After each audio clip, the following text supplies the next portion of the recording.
Hey guys, how's it going? I'm Left for Primitive Movement here. So, if you've been following along on my new email newsletter series, we've been going over some things every week. Word of the week, we have our biomechanics and movement kind of deal going on, and we have diet.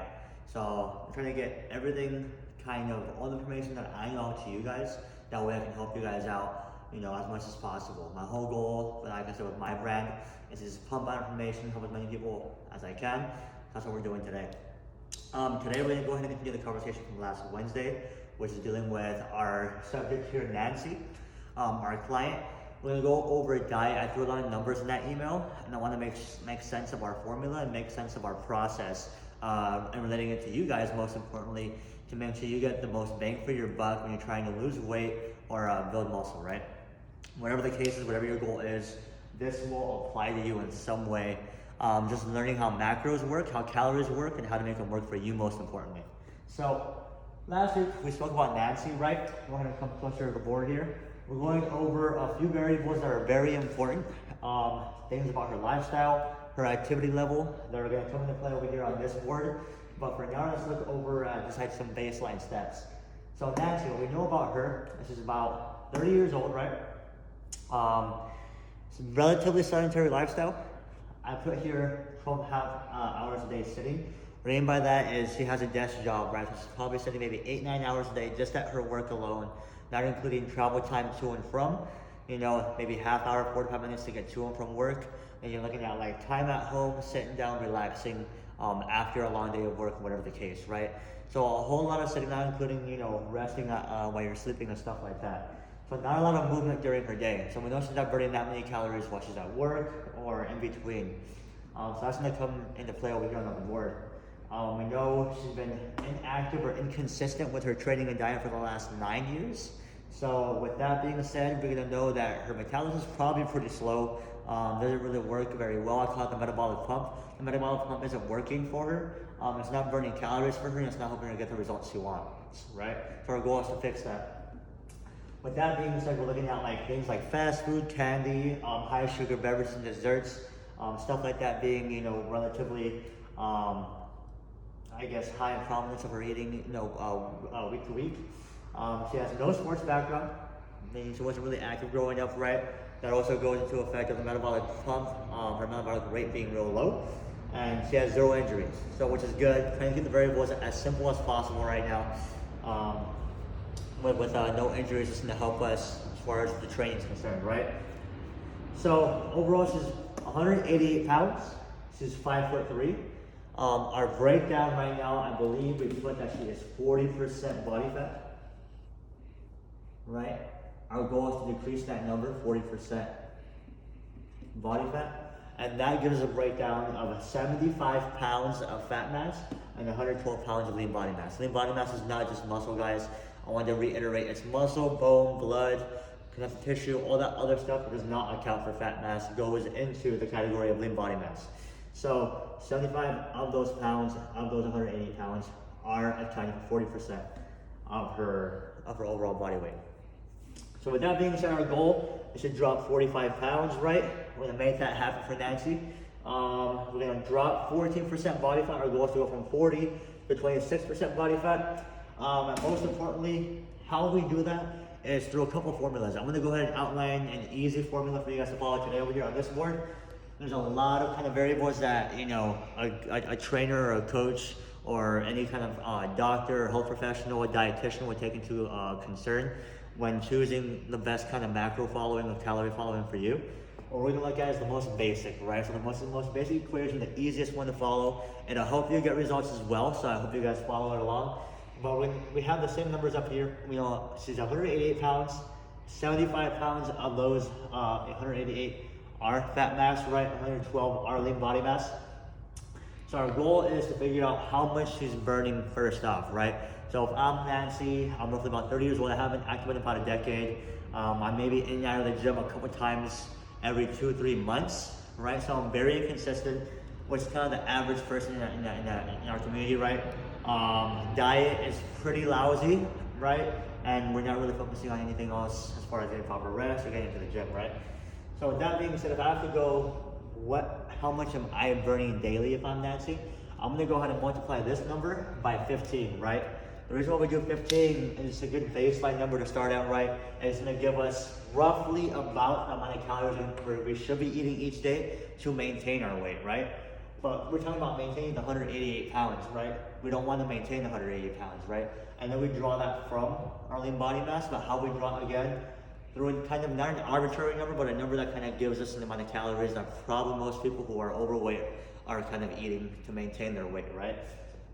So roughly about 1,700 calories that we're having to maintain ourselves at 188 pounds. Remember, she's 5'3", right? So our goal is to get down 45 pounds to 143 pounds.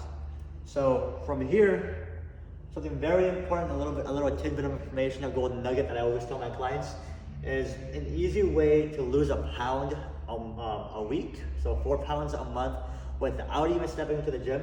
And think about it this way. We know 3,500 calories equate to 1 pound of fat, right? 3,500, 1 pound of fat. So if I eat 500 calories less, which is what I have over here, minus 500 off of my 1,700 calorie goal. If I eat 500 less every day, and I put myself here, how I chose this number is gonna come over here, but roughly 1,200 calories a day for 7 days a week. I know I'm gonna go ahead and lose a pound that way, right? Because 7 days in a week times 500 is gonna equate to that 3,500 calories, right? We know that. So we know right off the bat, if we're just focusing on this formula, just focusing on meal planning, grocery shopping, healthier meal options and stuff like that, that's gonna give us the pound off a weight that we want. We don't even have to step into the gym yet. I haven't even fully changed metabolic rate. Although, because we're choosing this and you're forcing yourself to eat healthier foods, higher quality foods that are more nutrient dense, that's gonna get you to your 1,200 calorie goal here. You're being more mindful of what you're having, your metabolic pump is gonna start churning and burning for you, right? So with the better quality foods that have better nutrients in them, it's gonna help us in the long term. Training comes in after the fact, right? So the breakdown that I gave Nancy here, very simple. I usually like giving everybody at least a gram per pound of lean body mass. So we already know we're at 112 pounds of lean body mass. I'm gonna give her roughly about at least 112 grams of protein, right? I always round it up to the next highest number. So if I could be anywhere from 111 to 119, I would always give them 120, right? If we're really active, and the more active we get, the more strain we have, I usually start increasing that number because we want that protein to be high in the body, that we're recovering, right? And we're replenishing and letting the muscles, build and grow. So with that being said, how I get to my 480 calories from my 120 grams that I'm giving her daily is each gram of protein accounts for 4 calories. It yields 4 calories of energy. So if I'm having 120 grams, I'm Nancy, if I'm having 120 grams of protein, multiply that by 4 for each gram equating to 4 calories, I'm gonna get 480 calories, right? So daily, I'm eating 480 of my 1,210 calorie goal to be just from protein. Now, if we look at carbs and fat actually. So the reason why I have it broken down like this is a relatively high fat amount. Anybody that you ask in the fitness industry or a coach or a health professional will say that's a relatively higher fat amount, especially if you're losing weight. It is. The reason why I'm doing it this way though is her activity level. What we know about Nancy, if we go back to this board, right? She's sedentary. She hasn't been active in a decade. Very low active lifestyle, right? She sits for at least 13 hours a day, not including at rest. She has a sedentary job, goes to the gym roughly a couple times every 2-3 month period, and her diet is absolutely lousy, right? So if I'm relatively sedentary, I'm not really doing anything. I like going out to brunch with friends instead, right? Or staying home and just kind of like laying up on the bed, or watching TV and Netflixing and stuff like that. I'm probably not burning very many calories a day. Therefore, I'm burning fat more as a fuel source than carbs. So carbs are like a quick burning fuel, right? Meaning if I'm jumping, I'm throwing, I'm sprinting, or if I'm playing a sport, if I'm in the gym being active, I'm just being more active, even gardening and stuff like that, other activities, that's when you're burning carbs, right? Your body's utilizing carbs over fat. When you're burning fat, you're sedentary. You're sitting down at your desk, you're sitting down at home, reading a book, you're laying in bed, whatever the case, you're just relaxing at home. Your body's constantly burning fat because it's low level of activity. right? So with that being said, I'm gonna give her a little bit of a higher fat amount because her body's probably gonna feel a little better, right? We haven't introduced training into the equation yet, so I want her to feel good during the day, have a slow burning fuel where she's not getting overly hungry and feeling like her stomach's eating herself, and then, you know, she gets a glucose headache and all that starts happening. I'd rather avoid all those symptoms, give her a little bit higher fat, keep her body still being fed, right, and nourished, and not have to feel like those downs of, you know, a decrease in the calories early on. With that being said, our carbs are relatively pretty low, right? So carbs, again, she's not very active, she doesn't need very many of them. So I'm giving her just 70. That'll increase as the metabolic pump starts working more. I mean, these are all baseline numbers. So we can change it, and usually we change it ideally every 7 to 10 days. We sit down with Nancy and we'll say, okay, Nancy, how has this past week and a half gone? Do we feel energetic? Do you have headaches?